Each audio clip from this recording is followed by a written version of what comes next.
კიდევ ერთხელ მოგესალმებით, ეთერშია ქრონიკა 11 საათზე. მე ჯემო გოგმაჩაძე ვარ, გამოშვებაში თქვენ ნახავთ. მლეთაში დილიდან გურამ დადიანიძის სამძებრო სამუშაოები განახლდა. მიგრაციის დეპარტამენტის თანამშრომლებმა უცხო ქვეყნის 113 მოქალაქეს საქართველოდან გააძევეს.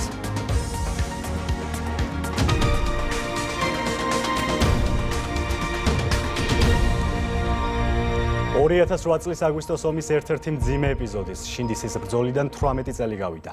საქართველოს თავდაცვის ძალების რუსულ სამხედრო ნაწილთან უთანასწორო შეტაკების დროს 17 ქართველი ჯარისკაცი გმირულად დაიღუპა. შინდისის გმირების ხსოვნას მემორიალთან დღეს დილიდან პატივს მიაგებენ. რატი მეტრეველი გვერდდება პირდაპირ ეთერში.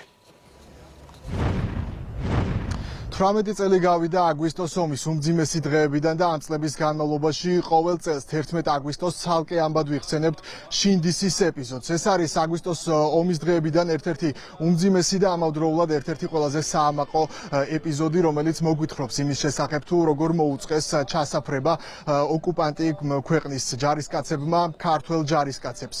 22 ქართველი ჯარისკაცი დაახლოებით საათნახევრის განმავლობაში ცდილობდა მოეგერიებინა ჩასაფრებული ჯარისკაცები. ეს ბრძოლა იყო არაერთი მიმართულებით უთანასწორო. პირველი და უმთავრესი, როგორც გითხარით, რუსი ჯარისკაცები იყვნენ გაცილებით მეტნი ვიდრე ქართველები, ასევე შეიარაღების თვალსაზრისით ქართველი ჯარისკაცები მათ მოგერიებას მსუბუქი შეიარაღებით ცდილობდნენ, ხოლო ოკუპანტები ქართველებს თავს ესხმოდნენ ჯავშან ტექნიკით და მძიმე შეიარაღებით. და ასევე ერთ-ერთი მნიშვნელოვანი უთანასწორობა არის ბრძოლის ტაქტიკაც, როგორც უკვე გითხარით, რუსმა ჯარისკაცებმა ქართველებს მოუწყეს წინასწარი ჩასაფრება და სწორედ ასე დაესხნენ თავს. საბოლოოდ 22 ქართველი ჯარისკაციდან ამ ეპიზოდში 17 გმირულად დაიღუპა, ხოლო 5 გადარჩა. ერთ-ერთი გადარჩენის ისტორია განსაკუთრებით მძიმეა, რომელმაც დაახლოებით 2 დღე ნახევარი გაატარა თანამებრძოლების გვამებთან ერთად არხში ჩაგდებულმა და ის შემთხვევით იპოვეს ადგილობრივებმა და შეძლეს მისი გადარჩენა. აუცილებლად ცალკე აღსანიშნავი არის ადგილობრივების როლი ამ პროცესებში, რომლებიც თავგანწირვით ცდილობდნენ გადაერჩინათ საკუთარი ქვეყნის ჯარისკაცები და ამით საკუთარ სიცოცხლეს რისკის ქვეშ აყენებენ. ეს არის სწორედ ის ამბები, რომლებსაც უკვე მე-18 წელია ოჯახის წევრები და ადგილობრივები სწორედ აქ შინდისის გმირების მემორიალთან და საფლავებთან იხსენებენ. უთანასწორო ომი ამ ბიჭებმა გამოიჩინეს არნახული გმირობა. წარმოიდგინეთ, რიგითი ჯარისკაცები ბრძოლობენ ყოველგვარი მეთაურის გარეშე. ესენი არიან პროფესიონალი მეომრები, როგორც იყვნენ ამ საქმისთვის დაბადებული. 18 წელი გავიდა, მაგრამ ეს ტყვია, ეს ნატყვიარი არასდროს არ შუშდება. ზიამაყი მაქვს უზომოდ, იმიტომ რომ მე არ მეგონა თუ ასეთი შვილს გავზდიდი. 11-ში დაგვირეკა მიახლოებით 12 საათისთვის და გითხრა რომ დამთავრდა ყველაფერი და გამოვდივართ. მაგი იყო მარლენ ბარამია და მაგი კუპადაძე, ანუ ერთად იყვნენ მაგენი და იმათაც დაურეკია ცახში რომ მოვდივართ.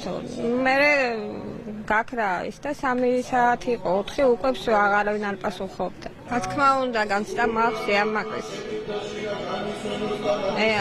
ამის გარეშე როგორ შეიძლება გმირები არიან ყველანი, ბიჭები ვინც დაიღუპნენ. ახლა ამდენ პატიჟოთებს თავრობად ყველგან ახსენებენ და მიამაყება, მაგრამ 5 შვილში ერთი შვილი მაინც გავზადე. გმირ არ მინდა ეს ომი, სოხუმში გევიარე ერთი ომი, მეორე აგერ დამეღუპა ხან. ნათქვამია დრომკურნალიო, მაგრამ არა ყოფილა მთლად ესე. იგივენაირად მახსოვს ყველაფერი. ჩვენები დაახლოებით 50 კაცამდე იყვნენ და ისინი იყვნენ დაახლოებით 700 კაცი, სულ მცირე. თან მძიმე ტექნიკებში იყვნენ სულ ტანკები, ბეტერები და ჩვენებს მარტო ავტომატი და ხელმყარები ჰქონდათ. პირველად დახმარება და მე სოფელში გადაყვავდა, რომ უფრო უსაფრთხო ადგილი სოფელი იყოს. მე ახლო ვარ იქ მემორიალიდან 150 მეტრია და დიდი ხანი იქ იმათი გაჩერება არ შეიძლებოდა. ბრძოლის დაახლოებით ეს 1 საათიანი ეპიზოდი ძალიან ბევრ გმირულ და ამავდროულად მძიმე ისტორიას იტევს. წლების შემდეგაც აქ მოსული მშობლების მთავარი ნატვრა არის, რომ ჩვენმა ქვეყანამ ომი აღარასდროს გამოსცადოს. მადლობა, რატი მეტრეველი იყო.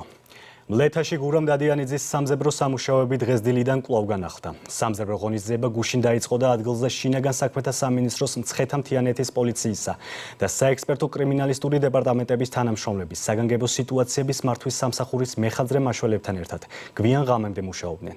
ადგილზე შინაგან საქმეთა სამინისტროს 50-მდე თანამშრომელი იმყოფება, რომლებიც შესაბამისი ტექნიკური აღჭურვილობითა და სპეციალური საშუალებებით ტერიტორიას ამოწმებენ.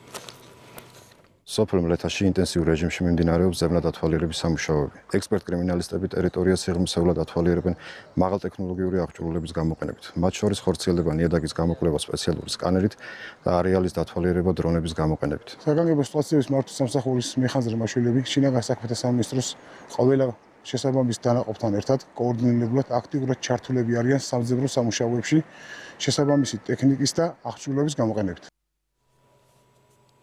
საპარლამენტო უმრავლესობის ლიდერმა გუშინ კიდევ ერთხელ გაიხსენა ქართული კულტურის ის წარმომადგენლები, რომლებმაც აგვისტოს ომის შემდეგ რუსეთში კონცერტების გამართვა გააგრძელეს.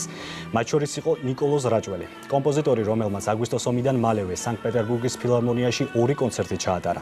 ასევე მოსკოვს 2015 და 2017 წლებში ესტუმრა და ნინო ქათამაძესთან ერთად კონცერტი გამართა. ამ ფაქტების გახსენების შემდეგ ნიკოლოზ რაჭველმა სოციალურ ქსელში სტატუსი გამოაქვეყნა და საკუთარი ქმედებების გამართლება მართლ პარტიაზე თავდასხმის სცადა. ვიყავით გასტროლზე პეტერბურგში შოსტაკოვიჩის სახელობის ფილარმონიაში და უკარით 2 კონცერტი. შოსტაკოვიჩის დარბაზში დაკვრა ეს ძალიან მინდოდა ჩემი ორკესტრის ბიოგრაფიაში ყოფილიყო, რომ პეტერბურგის ფილარმონია ეს სოფლიოში ერთ-ერთი ისტორიული სცენაა. პოლიტიკა სხვათა შორის არ არის ჩემთვის მიზეზი იმისი, რომ არ წავიდე რუსეთში. არ წავიდე რუსეთში, მიზეზი არის თავმოყარეობა. გულისამრევია ქართული ოცნება ბოლომდე. მე გიკვირდებით, რომ უკრაინელი ხალხის კვალდაკვალ ქართულ ხელოვნებას კიდევ უფრო მეტად შევაყვარებ ჩვენი დროის ჭეშმარიტ გმირებს. შინაგან საქმეთა სამინისტროს იმერეთის პოლიციის დეპარტამენტის თანამშრომლებმა განსაკუთრებით დიდი ოდენობით ნარკოტიკული საშუალების უკანონო შეძენა შენახვისა და წინასწარი შეთანხმებით ჯგუფის მიერ რეალიზაციის ხელშეწყობის ბრალდებით სხვადასხვა დროს უცხო ქვეყნის 3 მოქალაქე დააკავეს. გამოძიებით გინდება, რომ ბრალდებულები ნარკოტიკული საშუალებების გასაღების დანაშაულებრივ სქემებში იყვნენ ჩართულნი. ისინი შემდგომში გასაღების მიზნით ნარკოტიკულ საშუალებას სხვადასხვა ადგილზე ათავსებდნენ, ფოტოებს უღებდნენ და ნარკოტიკული საშუალების შეძენით დაინტერესებულ პირებს უგზავნიდნენ.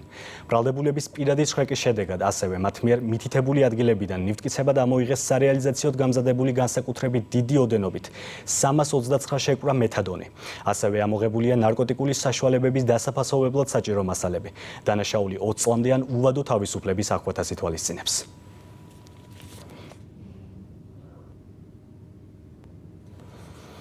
შინაგან საქმეთა სამინისტროს მიგრაციის დეპარტამენტის თანამშრომლებმა ბოლო დღეების განმავლობაში ჩატარებული ღონისძიებების შედეგად უცხო ქვეყნის 113 მოქალაქე საქართველოდან გააძევეს. ქვეყნიდან გააძევეს თურქმენეთის, რუსეთის, ინდოეთისა და სხვა სახელმწიფოების ჯამში 113 მოქალაქე. გაძევებულ პირებს ქვეყანაში შემოსვლის აკრძალვა დაუწესდათ.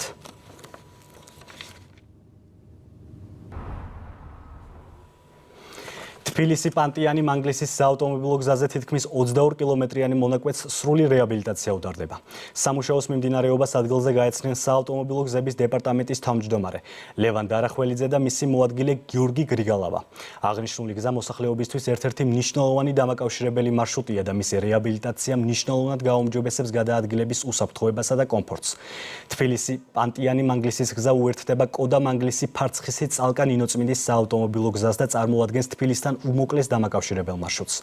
უსაფრთხო და კომფორტული გადაადგილების უზრუნველსაყოფად პროექტის ფარგლებში გათვალისწინებულია ახალი ასფალტ-ბეტონის საფარიც, წყალგამტარი მილების, მოსახლეობის ეზოებში შესასვლელების, ასევე ადგილობრივი გზების შესასვლელებისა და მიერთებების მოწყობა.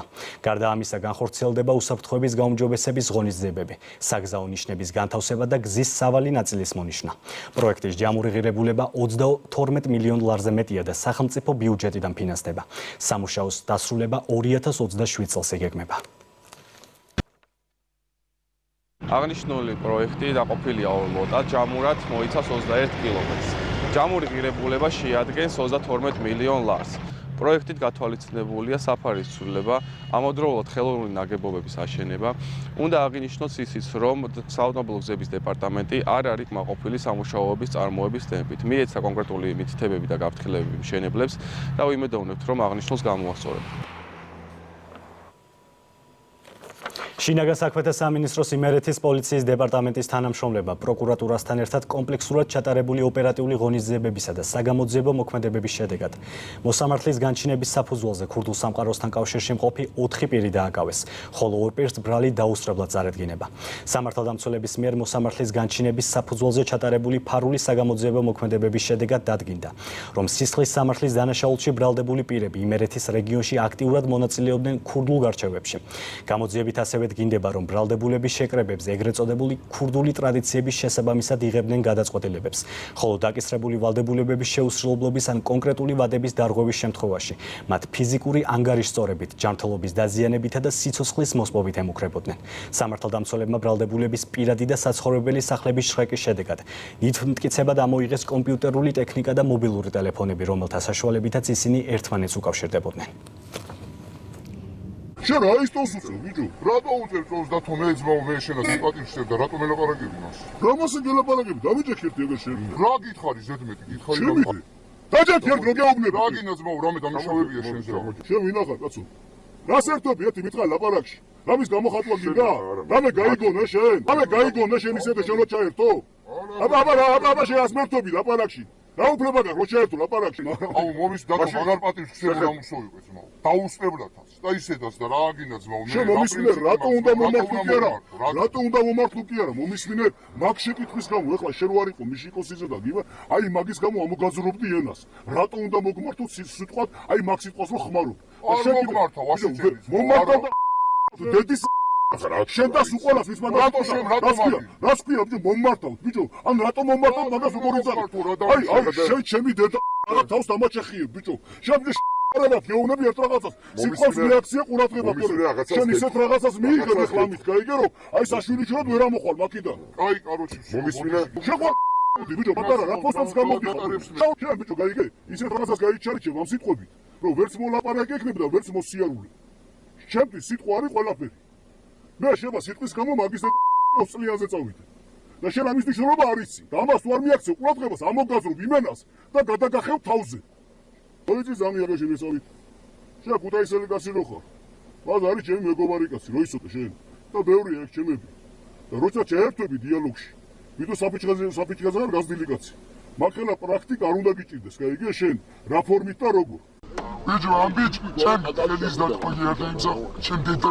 ამ დროს ხალხს თუ არ ჭრიდებ რა და იმიტომ ვითვალიც ახლა დენი არ იცის უხეშად გამიგოს შეიძლება მაგრამ მაგით ესემ კიდე ხეიბარია კიდე ამან ბიჭო იმდენი მითხრა ჩემი ხალი და გასალაკი არა მოსაკალავია კიდე ჩემ ბიჭო ტელეფონს ხელს კიდე კაი ბიჭო თავრე გავარც აღმის ხუთში მექნება რაფერში საწერია ვით არ დაჭარბე კაცი ახლა მიჭხუში ამას დაიწყე დაგაკეთე ხელები დაგაწყვეტიო კიდე იგი გაგიხარდება ხოჩაიას როცესხლი ერთი და ორი კაიბის და უზმას დედას თქვა და გავარდები მე პირადად დედას უნდა მიყური ესა არაგე მომგას მეორე კლიბას კაიბიჭო მე გავუსო მაგას პასუხს ბაზარია მოხალს რბათვანა მე როგორც ასე და ეგეც უმნებურად შემოვლად გავცემ პასუხს მარგინდა არ გაცემ კუდიაო პასუხი ეს რა მე გავცემ პასუხს მოუწრიან და ეს ხოში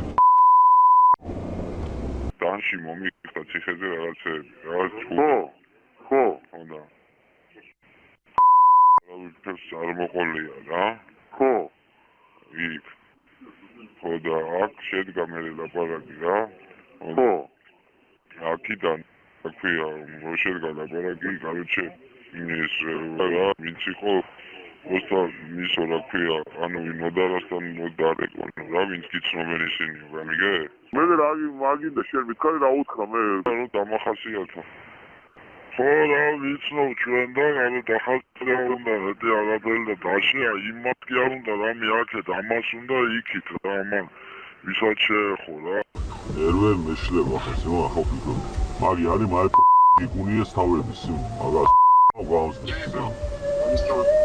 ჯეიგე ამ თავდა ბაზარ მე ვეთქ მაგას მე მაგას დღეს მაგას გამევებია მაგას გავსდე იესო გინჯანება ვიგუნი ჩემი ვისაც საჭიროა სადურეჯე ნახტარი გავხმარი და მაგუდი ასანალეგი ვისაც ისკენ ჩვენში დაურენდა მასვაზე მაგრამ და ის თუ საქართველოს პრემიერ-მინისტრი კოლუმბიაში მომხდარი მიწისძვრის გამო სამზემრის წერილს ავრცელებს. მამწუხარებას გამოთქვამ კოლუმბიის მთავრობისა და ხალხის მიმართ დამანგრეველი მიწისძვრის გამო. ჩვენი ფიქრები ტრაგედიის შედეგად გარდაცვლილთა ოჯახებთან და ახლობლებთანაა. დაშავებულებს სწრაფ გამოჯამრთელებას უსურვებ, ნათქვამია პრემიერის სამზემრის წერილში.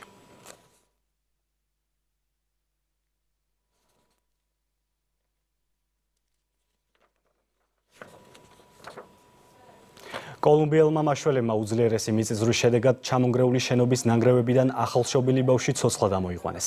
სამაშველო სამუშაო გრძელდება. ოპერაციაში არმია და კინოლოგები ჩაერთნენ. ქვეყნის დასავლეთ ნაწილში 5 დეპარტამენტის 32 ქალაქი დაზარალდა. ბოლო მონაცემებით დაღუპულია 164 ადამიანი, 600-ზე მეტი კი დაშავდა. 7.5 მაგნიტუდის მიწისძვრის ეპიცენტრი სან-ხოსე დელ პალმარის მუნიციპალიტეტში დაფიქსირდა. კოლუმბიას დახმარება რეგიონისა და ევროკავშირის ქვეყნებმა შესთავაზეს.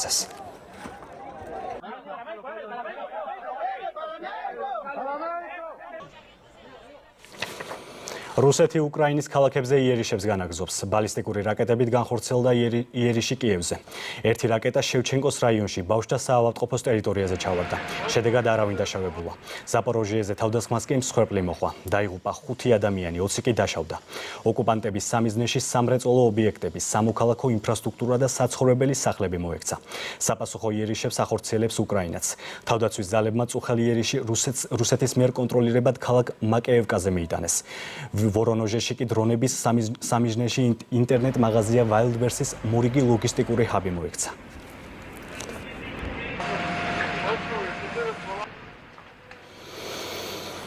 პოლონეთი უკრაინას ევროკავშირში გაწევრიანების მხარდაჭერისთვის კიევისგან ვოლინის მოვლენების გენოციდად აღიარებას თხოვს.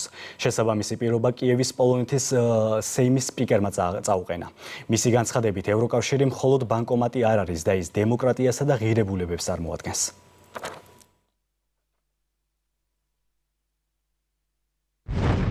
ევროკავშირი დემოკრატია და ღირებულებებია, ის მხოლოდ ბანკომატი არ არის. ეს ასევე ნიშნავს გენოციდისთვის თავისი სახელის დარქმევას. ეს ისტორიაა და ვერც ერთი ერი ვერ გაექცევა თავის ისტორიას. კანადის სემერლენდში ტყის ხანძრის გამო საგანგებო მდგომარეობა გამოცხადდა. ცეცხლის საავტომობილო გზებამდეც გავრცელდა, რის გამოც მაგისტრალზე მოძრაობა აიკრძალა.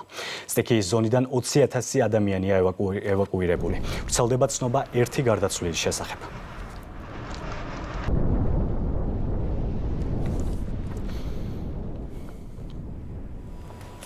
ანაკლიის საზაფხულო ბანაკში ახალგაზრდებისთვის მრავალფეროვანი აქტივობებით დატვირთული პროგრამა მიმდინარეობს. საგანმანათლებლო, სპორტული და გასართობი პროგრამის პარალელურად ბანაკი მონაწილეებს მოწვეულ სტუმრებთან ღია დიალოგის ფორმატში შეხვედრებს თავაზობს. ახალგაზრდებს ამჯერად იუმორისტები ზვიად ბლიაძე, გიორგი გაბუნია და ჯიმი აბესაძე შეხვდნენ. წელს ბანაკი 13 სექტემბრის ჩათვლით ჯამში 2640 ახალგაზრდას 11 ნაკადად უმასპინძლებს. მოხარული ვარ, დღეს ანაკლის ახალგაზრდულ ბანაკში ვარ და ამ თაობას უსურვებ, რომ ამათ მოვიდა მართონ შემდეგ ჩვენი ქვეყანა და მე ეგეთი ნიჭიერი, ჩამოყალიბებული, გაწონასწორებული ბავშვები არ მინახავს. ძალიან საინტერესო ბავშვები არიან, ინტერესიანები, ლამაზები, ნიჭიერები, მხიარულები და მათ აშკარად ეთყობათ, რომ ძალიან კარგ დროს ატარებენ. ძალიან საჭირო არის ხოლმე მსგავსი შეხვედრები და ზოგადად ეს ბანაკის სისტემა არის ძალიან მაგარი რამ, იმიტომ რომ ადამიანები ერთმანეთს იცნობენ, სწავლობენ ურთიერთობებს, პატივისცემას, თავის, რა ვიცი, მეგობრის დახმარებას, ბევრ აქტივობებში მონაწილეობას იღებენ. ნუ მოკლედ, სხვადასხვა მიმართულებით ძალიან ბევრ და საინტერესო რამეში არიან ჩართული, რაც ცხოვრებაში სამომავლოდ ძალიან გამოადგებათ. ბანაკში გვესტუმრენ იუმორისტები, რომლებმაც მოგვიყვენ თავიანთი ცხოვრების საინტერესო მომენტები, ისტორიები, თავიანთი გამოცდილება. გაგვცან ყველა კითხვაზე პასუხი და ძალიან კარგი შეხვედრა ჩაატარეს. დღეს საფეხბურთო კლუბი იბერია UEFA-ს ევროპა ლიგის მესამე საკვალიფიკაციო ეტაპის საპასუხო შეხვედრას გამართავს. საქართველოს ჩემპიონის მეტოქე ჩრდილოეთ ირლანდიის ლარნი იქნება. ამ გუნდებს შორის ერთი კვირის წინ გამართული თამაში 0-0 დასრულდა. გამარჯვების შემთხვევაში იბერია ისტორიულ წარმატებას მიაღწევს და მინიმუმ კონფერენს ლიგის ჯგუფური ეტაპის საგზურს გაინაღდებს. შეხვედრა მიხეილ მესხის სტადიონზე 20 საათზე დაიწყება. ქართველები ამ წარმატებას 22 წელია ელოდებიან და ბიჭებს ეს ყველაფერი კარგად აქვთ გააზრებული. ჩემი გუნდის ფეხბურთელები 100%-ს და მეტსაც გააკეთებენ საიმისოდ, რომ ოცნება რეალობად აქციონ. შემართებაზე და мотивაციაზე საუბარი ზედმეტია, მთელი გუნდი მობილიზებულია. სრული კონცენტრაცია არის ამ თამაშის თვის და რა ვიცი, გულშემატკივარს ვპირდებით რომ მაინც მივახცევთ იმ შედეგს და ვითამაშებთ ჯგუფურ ეტაპზე. ჩვენ გავალთ და ვეცდებით მაქსიმალურად გავახაროთ ჩვენი გულშემატკივარი, ჩვენი ოჯახის წევრები და დიდი ხანია ამ წარმატებას ველოდება ქართული ფეხბურთი და ჩვენ და წესი დიდი დღე იქნება. ვიცით რომ ძალიან ბევრი ხალხი მოდის და იმედი გვაქვს რომ გულშემატკივარს არ გაუცრუებთ იმედებს და იქნება ისტორიული დღე და შევალთ ჯერ კონფერენციის ლიგის ჯგუფში და შემდეგ უკვე ევროპის ლიგის პლეი-ოფშიც წარმატებას მივახცევთ. საქართველოს ადაპტირებულმა ძიუდოს ნაკრებმა ქართულმა ძალამ ადაპტირებული ძიუდოს მსოფლიო ჩემპიონატზე ისტორიული შედეგი დააფიქსირა. შვედეთის ქალაქ ლინდესბერგში გამართულ პლანეტის პირველობაზე, სადაც ჩვენი გუნდი სულ 6 სპორტსმენის შემადგენლობით იმყოფებოდა. ქართულმა ათლეტებმა 3 ბრინჯაოს medali და გუნდური მესამე ადგილი მოიპოვეს. ქართული ძალა ამ შეჯიბრზე საქართველოს ძიუდოს ფედერაციისა და თბილისის მერიის მხარდაჭერით ისტორიაში პირველად გამოვიდა. აღსანიშნავია, რომ საქართველოს ადაპტირებული ძიუდოს ნაკრები გასულ წელს შეიქმნა. დღეს ძალიან ამაყი და ბედნიერი ვარ, რადგან წელწადნახევარია დავიწყეთ და უკვე მსოფლიო ჩემპიონატზე ამბავშვება 3 ბრინჯაოს მედლით დაუბრუნდით ქვეყანაში. მინდა გითხრათ, რომ ძალიან რთული შეხვედრები გვიწევდა, რადგან 9 წელია ვარჯიშობდნენ იქ გუნდები. ასეთი იყო ახალი ამბები ამ დროისთვის. ქრონიკა პირდაპირ ეთერში 14 საათზე. ნათია სონღულაშვილთან ერთად დაბრუნდება. ნახვამდის.